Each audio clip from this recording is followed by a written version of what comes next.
अंबेडकर जयंती के मौके पर मुख्यमंत्री बघेल ने कहा कि एक तरफ देश आजादी की लड़ाई लड़ रहा था, वहीं दूसरी तरफ बाबा साहब अंबेडकर दबे कुचले समाज को अधिकार दिलाने के लिए संगठित कर संघर्ष कर रहे थे।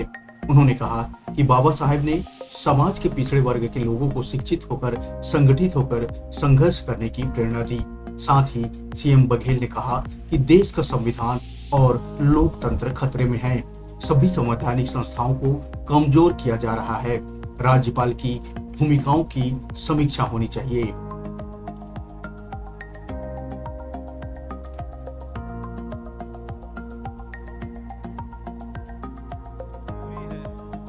वो स्पष्टता की है। इसके लिए वो आवाज लगातार उठाते रहे।